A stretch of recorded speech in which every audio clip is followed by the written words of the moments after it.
In 1992, UNESCO designated Angkor in Cambodia as a World Heritage Site. The UN agency also affirmed it as a living site, whose traditional communities were as important as the stones. But now, locals accuse the Cambodian government of the mass forced eviction of thousands of people from those communities. While the government claims each one has voluntarily moved after settling illegally in Angkor, and that relocations are at UNESCO's behest. People in power went to Cambodia to investigate.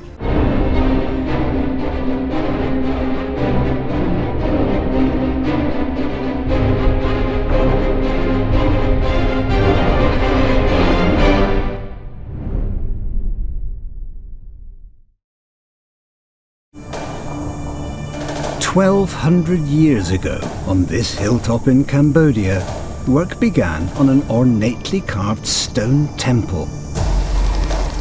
Its ruins now colonized by tens of thousands of bats. 3 centuries later, that building was just one in a vast complex of temples, of which the greatest was Angkor Wat, in the heart of the ancient city of Angkor, capital of the Khmer Empire, and home to as many as 1 million people. Today, the temples are still revered, even depicted on Cambodia's flag as the defining image of the nation. Beautiful, awe-inspiring, and serene.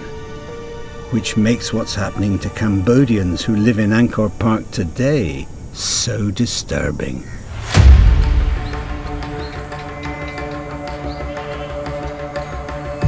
Bang ôn phê lúc này về on ngủ on tầng với tầng này dùng bộ khuôn đâu đã chỉ cả một rư snow đô bằng những tì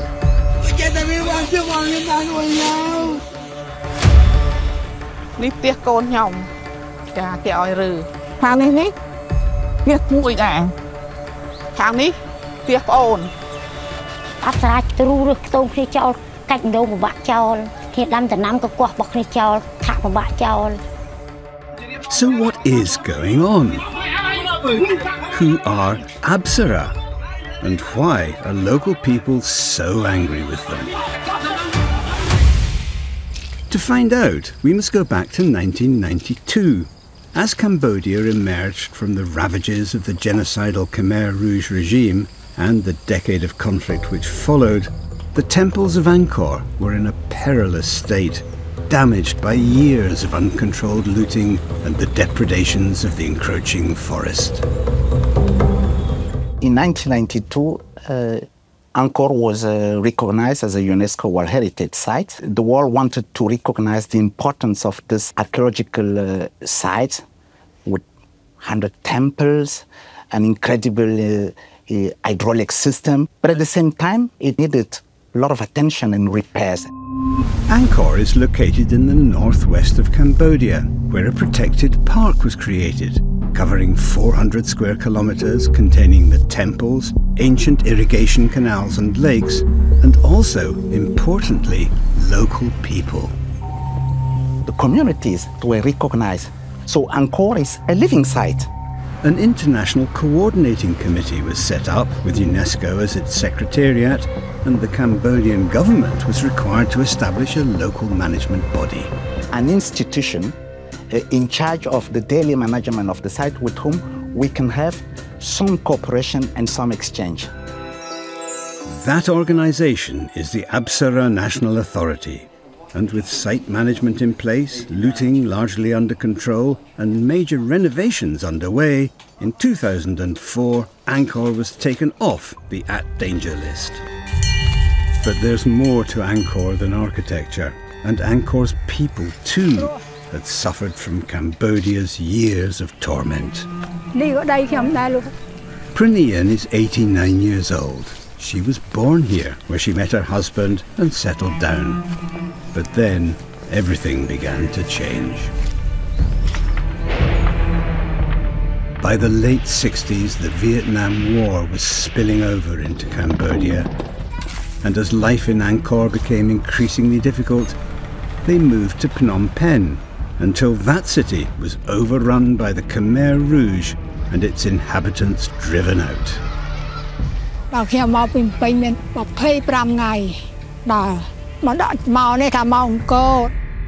Instead, they were captured and condemned to 4 years in a Khmer Rouge labour camp until liberated by Vietnamese forces.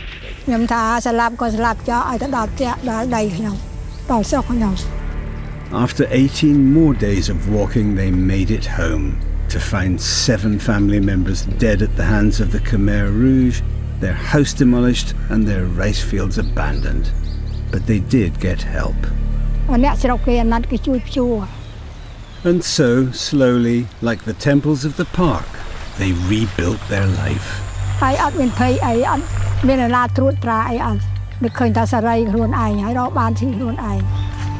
Other displaced people, like Pov Soka and her family, had found their way back home.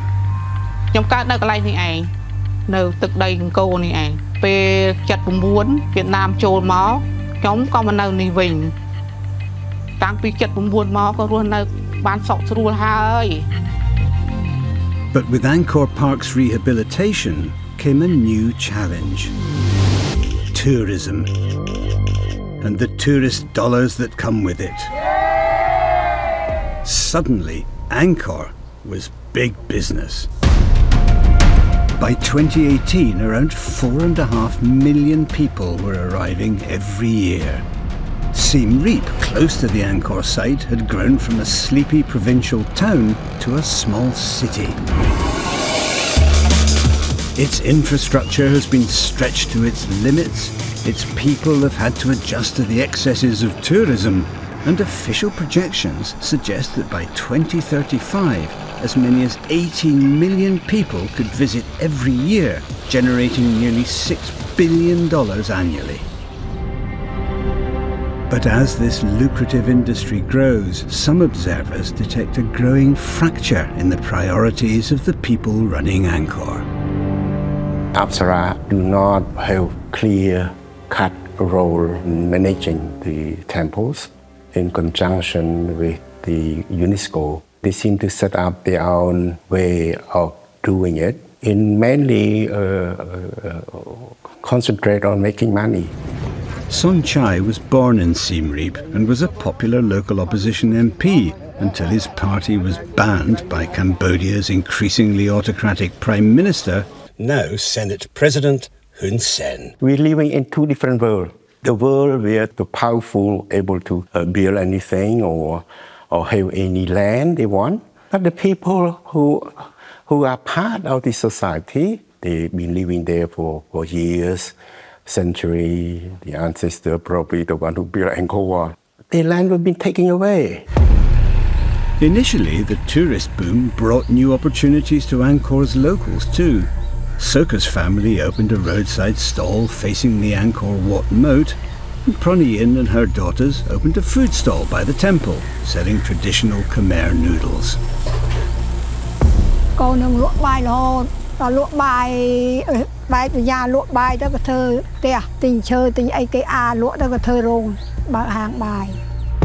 At the same time, other poor Cambodians moved into the area in search of a better life. New street stalls sold food and local crafts, and tuk-tuk drivers and guides provided services for tourists. To some, it seemed like Angkor was regaining a vibrancy it had not seen since the glory days of the Khmer Empire. But others saw it differently.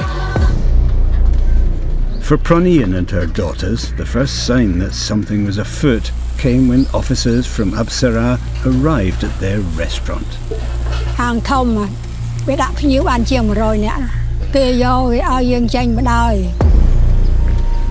In exchange, Apsara offered them and the other traders a small plot in a car park further away from the temple.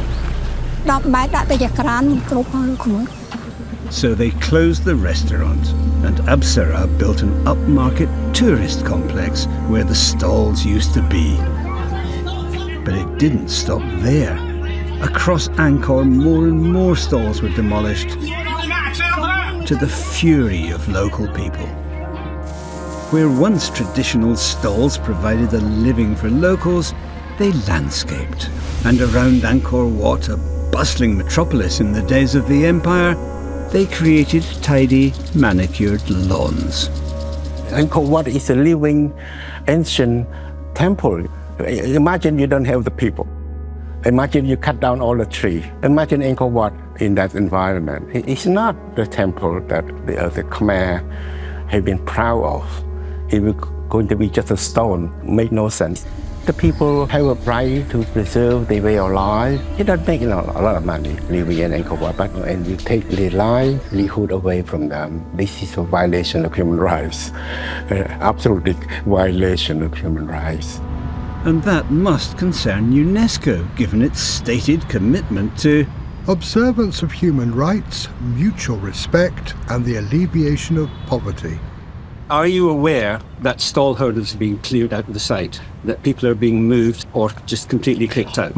We are aware, and when we receive a situation, we request the government and the authority to provide with clarification. So this has been going on for 2-3 years. Have you told the government that has to stop and these people have to get their stalls back?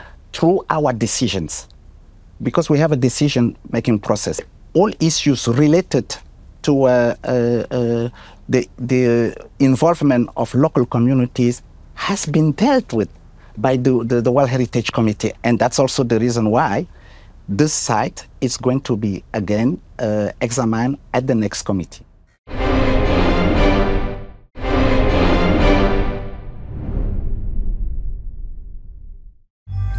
Hello. In fact, Apsara had plans that went well beyond removing stalls, as Soka discovered when Apsara officials arrived at her home.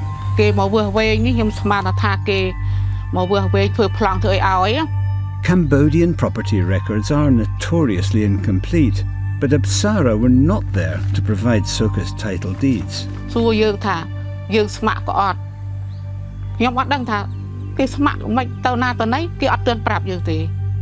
She soon found out. Soka and her family were asked to relocate to a brand new town 25 kilometers away in exchange for an empty plot, 30 sheets of corrugated iron to build a house, and 10 years on social security payments to make up for the loss of their business.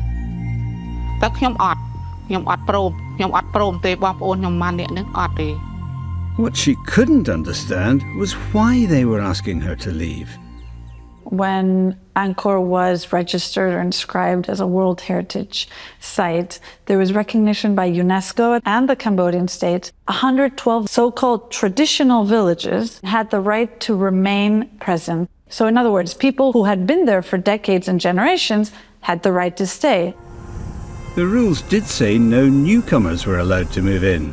But as one expert advisor told a local TV channel, that rule was seldom enforced.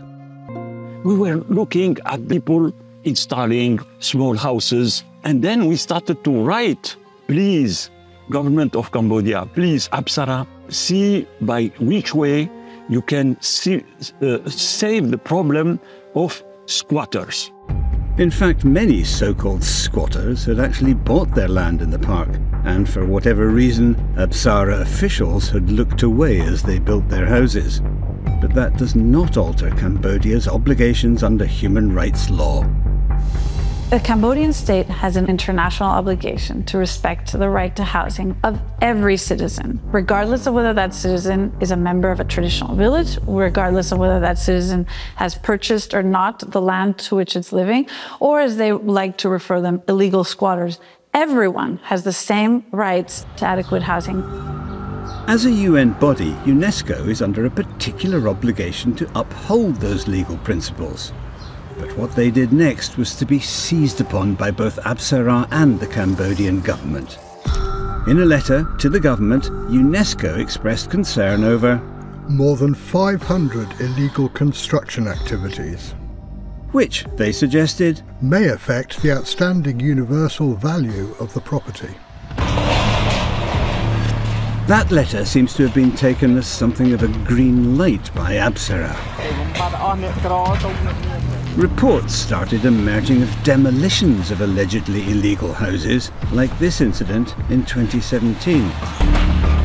Or this incident in 2020, when Apsara was videoed destroying several houses in one village, despite the desperate pleas of the families.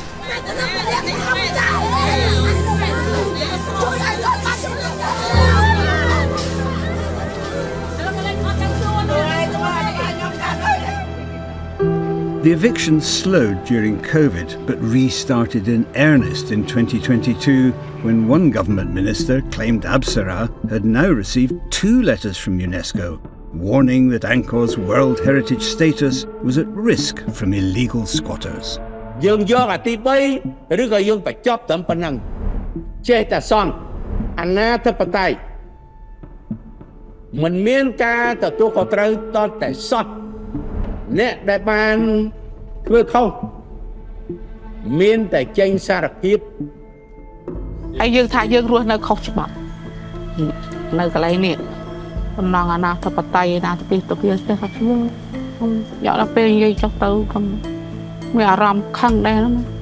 But the pressure was mounting, and standing up to the Cambodian government is not easy.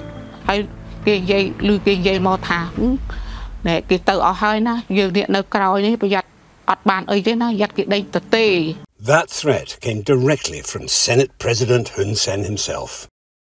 A warning delivered at a graduation ceremony, but directed at the people of Angkor Park.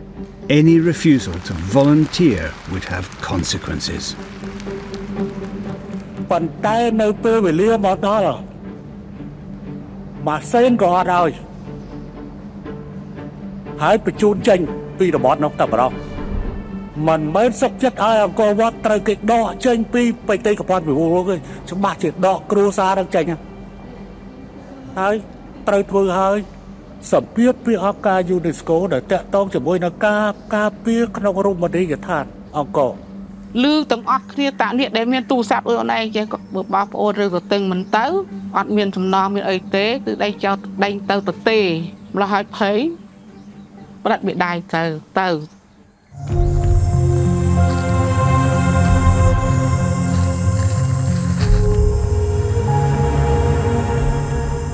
Across Angkor Park, evictions had begun in earnest.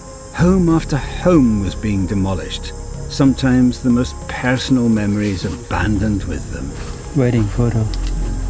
The critics would argue that Cambodians who used to earn a living there are not wanted anymore. They're being written out of the story in favour of air-conditioned shops and restaurants. Absolutely, and I think one thing that comes very clear from the latest Cambodian report on the state of conservation, where they speak extremely disrespectfully of those living in poverty, the people who they refer repeatedly as illegal squatters, seem to have no rights in the minds of the Cambodian state.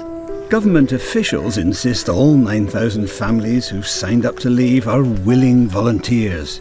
That's not how Povsoka sees it.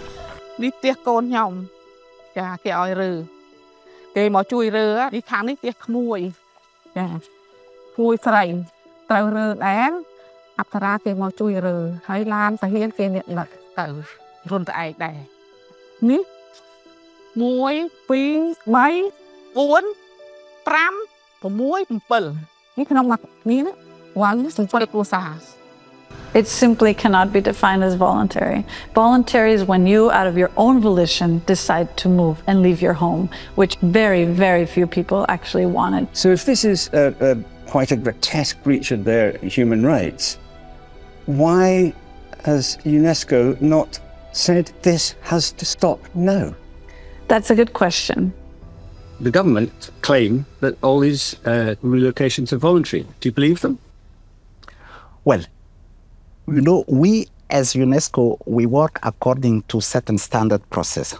Since there has been some concerns about the relocation program, we have written to government, and this issues has been monitored and brought to the attention of the World Heritage Committee.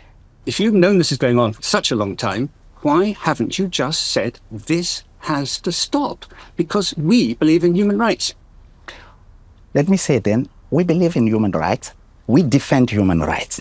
UNESCO Except defends in this case. human rights. So where does that pledge stand beside what's happening to this man?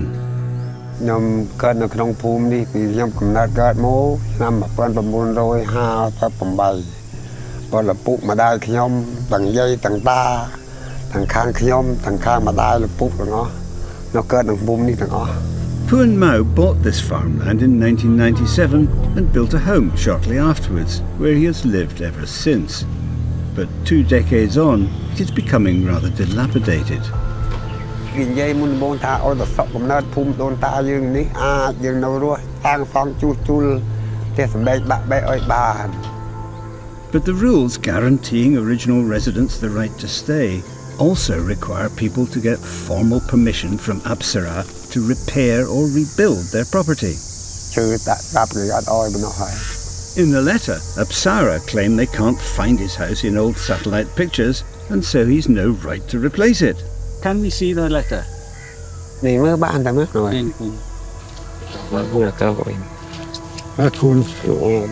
The letter warns Pun Mao that if he attempts to rebuild his disintegrating buildings without permission, Apsara will take action according to the legal procedures in force.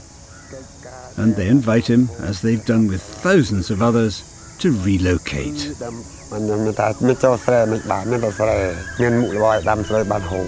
But it's not the only thing the letter says. It also contains a quite remarkable statement. Apsara's function, they write, is to raise the value and preserve the heritage status of the park, which can attract more and more national and international tourists to visit and increase revenue.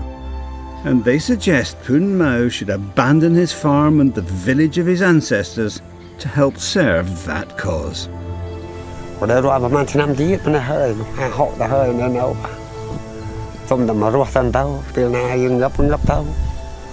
Apsara's motive is clear. Their work is to preserve the status so that it can attract more and more national and international tourists to increase revenue. Is that an acceptable way of looking at a World Heritage Site? It's a way of making money, and that's why we're kicking local people out? Every situation, we take it very seriously. What you've just raised, when it's part of some of the issues that we have discussed with the NGOs that are coming to us. And we have been discussing it, and we will continue to follow it closely and with the attention that we have been putting in the monitoring of all World Heritage sites, including the situation of Angkor. And while UNESCO awaits the next meeting of the Heritage Committee, back in Angkor, Prunian faces an uncertain future.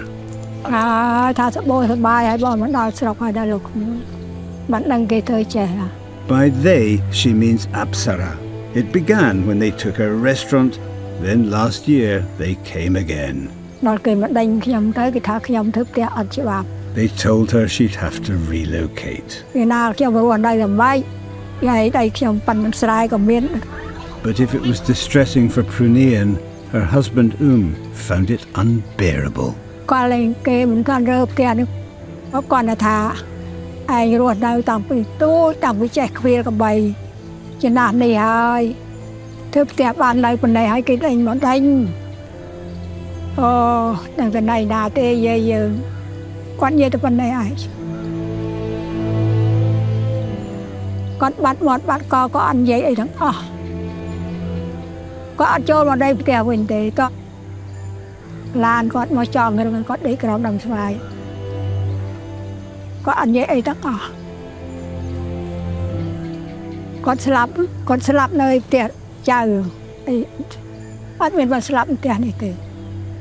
Prunian says she can't afford the cost of a traditional funeral ceremony, so his ashes remain in her daughter's house.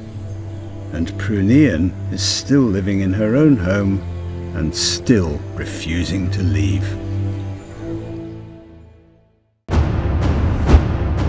Next week, in part 2, we look at the reality behind the government's promise of a new life in an eco-village for Angkor's evictees. The wind, the storms, the floods, and the unbearable heat of Runta Ek.